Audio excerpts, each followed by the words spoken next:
That's Paul Schultz. I'm Steve Vincent. This is the Don't Panic Radio Show. So sit back, relax, and try to ignore the news because some of what you're about to hear is not true.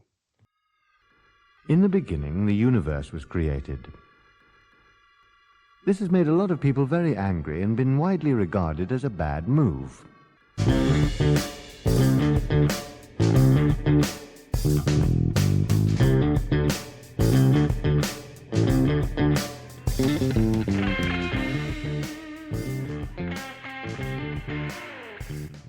So I don't know. I called in pissed off today.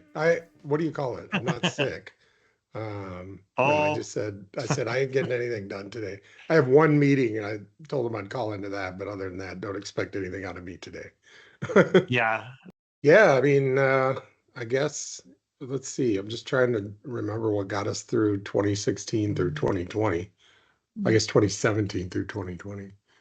We barely got through it. So Yeah. Because if you remember, it was the undoing of our show. We were done because we couldn't find humor in anything anymore. Right. Yep. Which for us is not good. Well, I was thinking about that this morning. I was like, humor is the only way I've ever gotten through anything. Humor, and what's it called when you just persevere and you just kind of dogged stubbornness. I don't know. I remember I just have this memory of when I was in wrestling in junior high, and some of those practices were awful. And I just remember getting it. I now realize that, yogis practice this for decades in the mountains of India. But I remember I would just get myself into a mind state that would be like, okay, this is happening, but it won't always be happening. In fact, it'll be over in about an hour. So I'm just with that knowledge. And now I realize, see, that was like, what, 12, 13-year-old Steve practicing Zen and the impermanence of circumstance. I didn't realize that's what I was doing, but that's how I did it. See, gym is important. Yeah, that's right. Extracurriculars, all the activities. All the social studies and health teachers across the country are now listening because they're also the coaches. Yes. Economics teachers. Yeah, the total bullshit classes. Yeah. It's funny. Eli's in Sociology 101 now at up to college. Where's he going? Ivy Tech. Oh, okay. Yeah. And he's like, he's simultaneously two things going on. One, he's like, I'm actually talking with the teacher and doing the assignments is interesting, as opposed to when he had sociology in high school. He was like, we're not learning anything. But now he's like, we're learning stuff. This is great. But the other thing, he's like, everybody else in this class is so dumb. He's like, I'm not trying to be conceited, but people are like one girl raised her hand and said, like, there was a question about something or other, trends or values or something. She raised her hand and goes, do you think I think that social media is increasing mental health in this country. And it's like, she thought about it, raised her hand and said those words out loud. It's like, first of all, does she not understand what increasing mental health means? Clearly, that's not what she meant to say. She's missing a couple of words. Yeah. In that sentence. And like, that's the whole idea that social media is impacting mental health. Like, have you also noticed that when it rains, things get wet? It's like one day I was talking to my youngest and I was like, do you ever feel like an alien? And he just like, he wasn't looking at me. He's like this. All right. And I said, you ever feel like an alien? He's like, just like, yes. somebody said those words. So here's your son. I'm not trying to brag or nothing, and you're just like you're hearing yourself when you were a kid, Yeah. because you're in a class full of basically morons who like I had the problem with because I have dyscalculia, which I refuse to call it dyscalculia. That doesn't sound right. Anyway, so I was in a lot of classes that for math that basically, remedial math we'll call. I had a lot of assistance with math in high school, Sure. but there were kids in that class that the only reason why they weren't they didn't have my problem. They had like just a moron problem.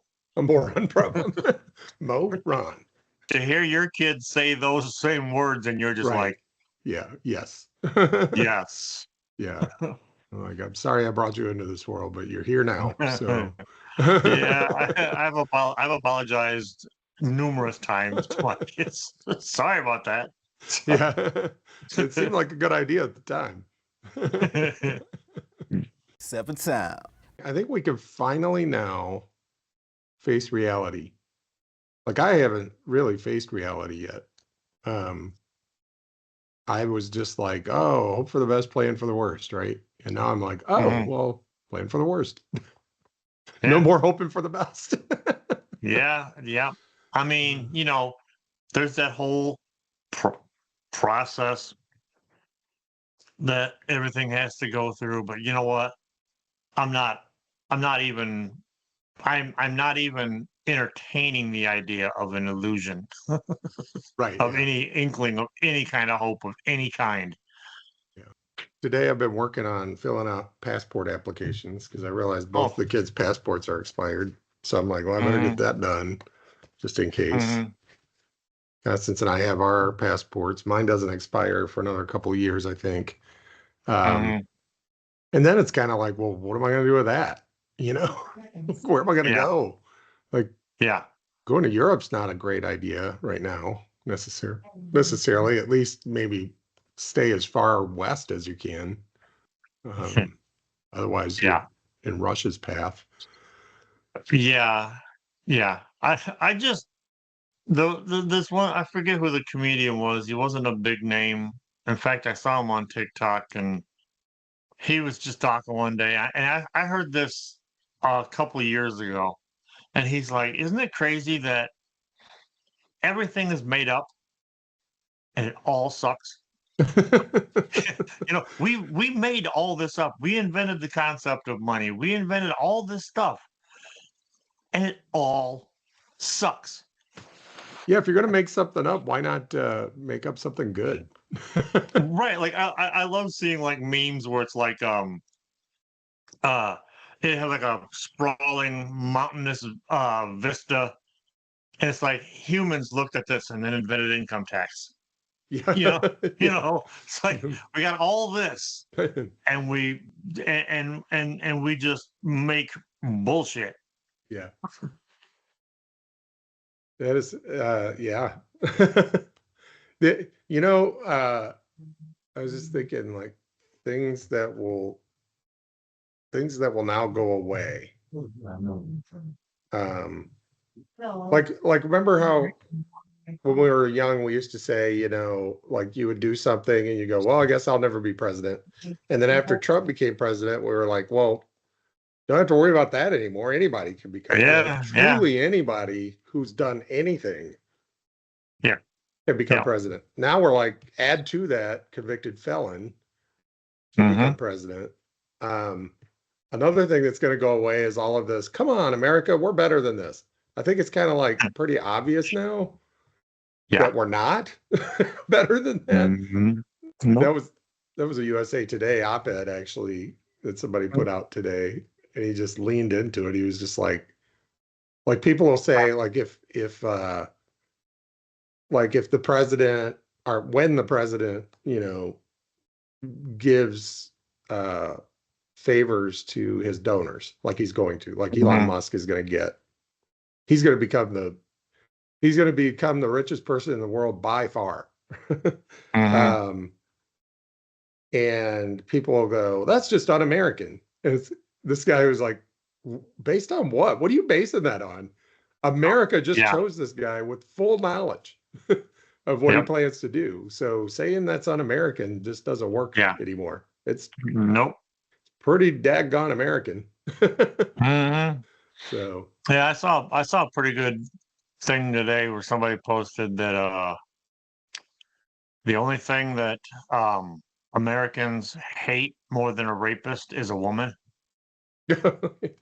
and black woman even worse. At that, Yeah. yes. Yeah, that's all. I mean, there's going to be all this analysis, and they should have done this, they should have done that, the campaign should have this or that. It's what I've been thinking this whole time is, are Americans really going to elect a black woman?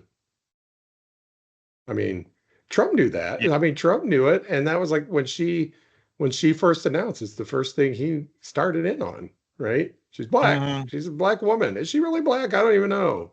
You know, Hmm. uh, as dumb as he is, he's just got an instinct for the right thing to say to get himself elected, you know. Hmm. Hey, one good thing did happen today. I found these dollars at my desk because Simone's supposed to take a dollar to school every Friday. So I was like sick of always looking around trying to find a dollar. So I just went and got Yeah, because some who dollars. keeps just loose cash? Yeah. So I got these and I put them in this little drawer thingy on my desk, and then I forgot about them. So I was like, I got those dollars months ago and I don't know where they are. This morning I'm sitting there, I'm like, oh, my dollars. Things are looking up. I have $10. Things are really looking up. Yeah. So Yeah, because like I said, who has cash laying around yeah. anymore? I the only time I ever the only time I ever have cash is when somebody gives it to me. I don't opt to just Yeah, carry go cash. have some cash.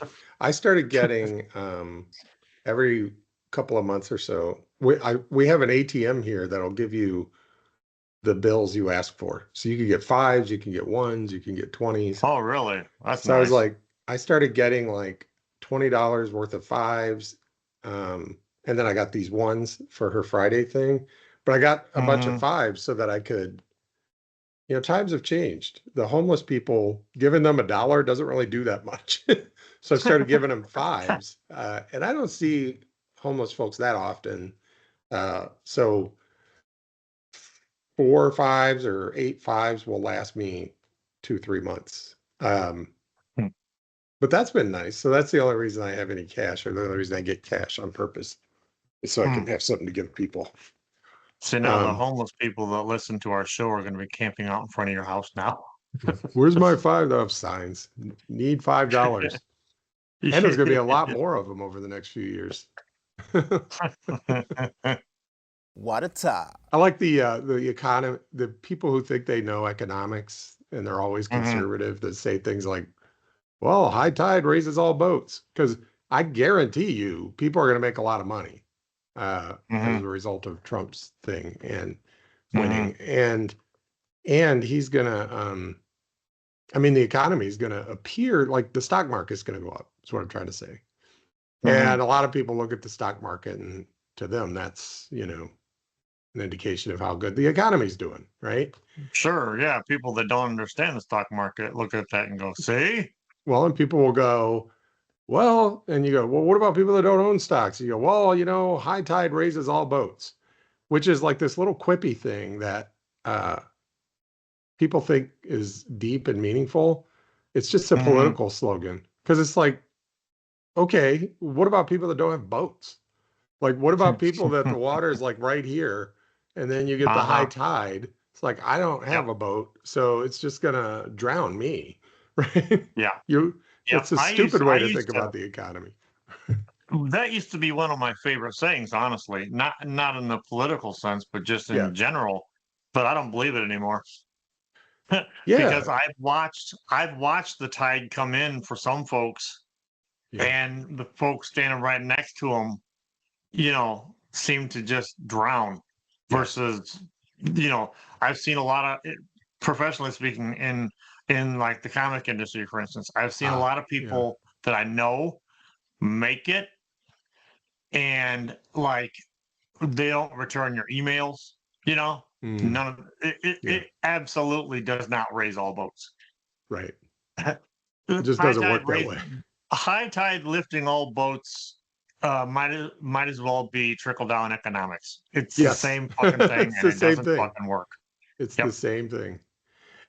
And smart people who are well educated, I almost said smart. You heard me almost say smart. People who are well educated will say the dumbest stuff. As I think I messaged you about this, the paper that I've been taking. Yeah, that you've been taking. I don't say taking because that's what the old folks say. They say, "Are you taking the paper? Are you?" I guess in Springfield Township we said, "Are you getting the News Dispatch? Are you Yeah, getting the getting the Herald or paper. whatever, Argus or Yeah. whatever it's called, the port?" Anyway, Now it's like Dispatch Argus or something. It's all one paper. oh, that's right. They all decided to be one paper, didn't they? Just cover the whole Yeah, county. and it's like 3 sheets of paper. There's nothing Yeah. there. So, yeah, they're like it's probably 90% ads and Hmm. 10% police blotter. Yeah, yeah. Until the fair comes around, then it gets full. Oh, Then it it's gets all full of fair fair stuff, huh? pictures. Oh, okay. Yeah. The Anyway. so this dude writes in this dude, it's not even an opinion piece, or maybe it was an opinion piece. I'm not sure. I have to go back and look, but he was talking about how both Trump and Harris had economic plans that were just fantasy, like that were just not based in reality. And for Trump, of Mm, course, he did the tariff thing, right? He's like, you place tariffs, that those prices are those costs are eventually going to be passed on to the consumer. So it's going to cause inflation if you do big tariffs. mhm. Trump says it won't because he somehow thinks that foreign companies are just going to pay the tariff without raising their prices, right? Um, and then he said Harris's is based on fantasy because she talks about banning price gouging. And he's like, he defines price gouging just, I guess, the way he defines price gouging. I don't know if there's a Right. standard for price gouging. Basically, she's saying uh, a lot of inflation in groceries was caused by grocery store chains raising their prices farther than they needed to, right? And Hmm. so Yeah. she's basically saying, we're going to look into that and we're going to figure out how to make that not legal, right? And he's like, that's fantasy land. She thinks that those prices are just that people just decide what prices to put on things. He's like, prices are set by supply and demand. That's economics 101. And, when you have supply shortages, then you have the pandemic when people aren't eating out, so they have to eat in more, they have to buy more groceries, so there's more demand. And then supply shortages cause a lower supply. And then you pump millions of dollars into the economy with COVID relief payments. Of course, that's going to cause prices to go up because of the laws of supply and demand. And I'm sitting there going, did you did you stay in that economics 101 class for longer than the first week? Because Yeah. that is what they teach in the first week. Simone came home. She's in economics in high school, and she came home talking about supply and demand. I'm like, that's cool. That was week one. And then you start to learn about elastic demand versus Hmm. inelastic demand. And then you start to learn about there are human beings deciding on pricing strategy. It's not Yep. like just there's some magical thing that's like, oh, I guess the computer decided milk's going to be $4 a gallon now. Nothing we can Yeah. do about that, says Kroger executive right after he gets done talking about record profits. Right? What's wrong with this guy? He's a smart guy. He's a well-educated guy writing for the paper, probably lives up in Fishers in some big McMansion because his dad probably got him a great job out of college. And now he's got more money than the average person sitting there thinking that companies don't decide on their prices. They're just somehow magically set by some magical Milton Friedman Yeah. invisible hand. Yeah. It's infuriating. I mean, everything's made up and it all sucks. Yes. Thank you. So I've been going back and forth between fatalism and got to do something about itism. I haven't landed anywhere. I guess I got to give myself a few weeks to decide for sure. Because there's a circle your wagons. There's kind of a sort of like we did in 2019 or well 2020 2021. It's like I got to protect my family. That's all I care about, right? Yeah, I'm going with the give yourself some time to basically process and grieve Yeah. and take care of your own. Yeah. Because if seriously, just do what you got to do for those you love. Is all, that's all I'm doing. I Yeah. mean, I don't have any, sparkly words of wisdom, that's just it's the same thing we did 8 goddamn years ago. Mm-hmm.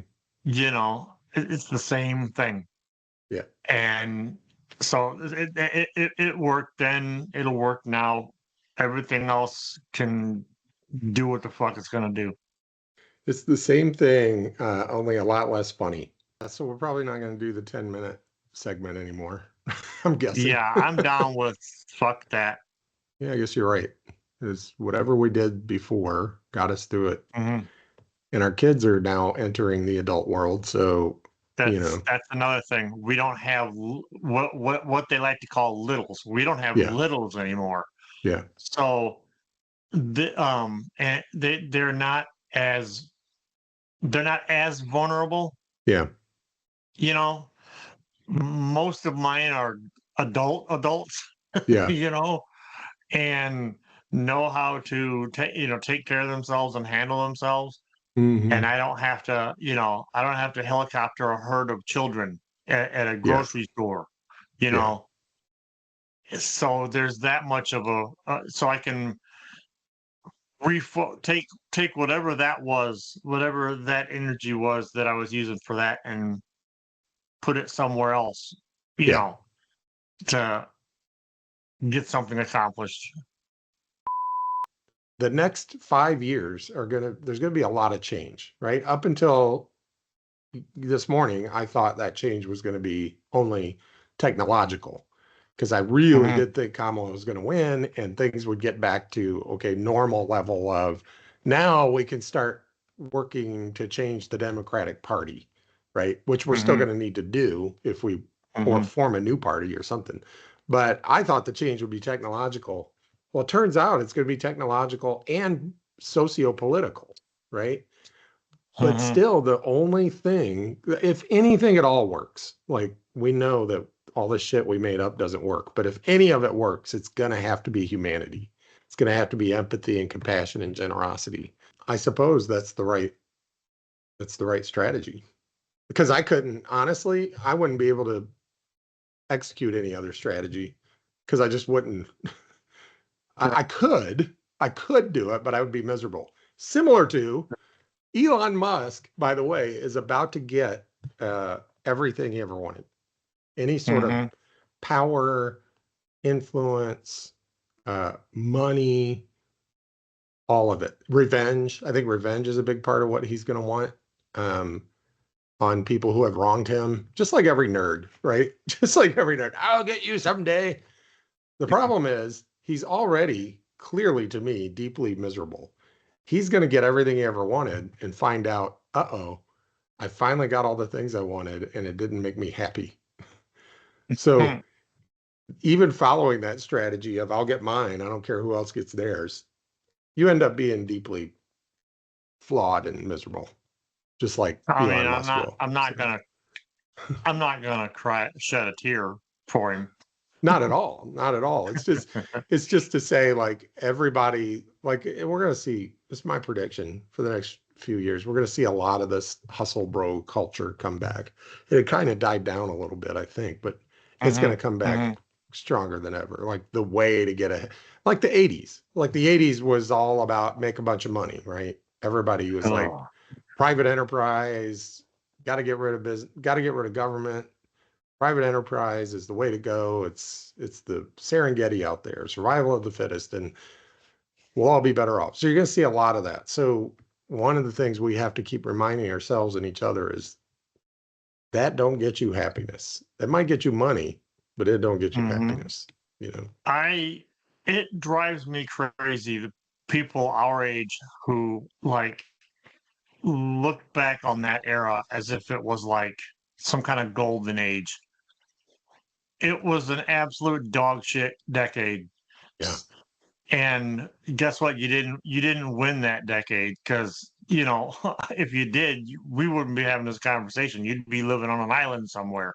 You didn't win. So quit. Just yeah, stop. right. You know, Yeah. there was so much bullshit in that decade that it's amazing we only survived by dumb luck, you know? Yeah. Yeah. And some might say we didn't survive because what we're seeing today is a product of stuff that was set in motion at that time Yes. and some structural changes that were made to the country and to the economy that just stuck. Yep. And have led to what we're seeing now. Yep. You know, the other thing is this book I'm working on with, and I actually totally changed the outline, and I actually like the new outline a lot better. Yeah. It's about humanity and putting, you know, putting your human foot forward. You know, so maybe that, you know, humor, generosity, empathy, that'll get us through this, right? Change the channel, Marge. Oh man, am I glad I'm not on Facebook. Yeah. Yeah. You know, since you're not on Facebook, I just get on and get off. I'll flip through a couple of my friends' feed. And I'll post, like when we make videos, I'll post videos on, and it's garbage. It's a corpse that doesn't know to stop walking. Yes. It is. And it's funny being away from it for a while, because I did jump on this morning to check a few things, and I'm like, it's worse than I remember. Like usually like if you quit drinking for 3 months, you have that first drink and you're like, ooh, I missed you, sweet liquor. But now the magic happens. Yeah. But Facebook, I jumped in there and I'm like, there's nothing here for me. Like this is all just, it's not for me. Yeah. And honestly, that was the intent, because they knew if you got off of it, you wouldn't want to come back to it. So they kept coming up with ways to keep you on it. Well, we covered a lot. All right. Thank you. Look, our time's up. Thanks for coming in this week. You're really doing the work. And I really appreciate how much. I just want to acknowledge that you're really doing the work. Please keep it up. Take care of yourself. Take care of those around you. And don't forget that it's going to be our humanity that saves us in the end. For my family, and for Paul Schultz and Paul Schultz's family, and that's it. I'm Steve Benson. This has been the Don't Panic Radio Show. Not enough of what you just heard was untrue. The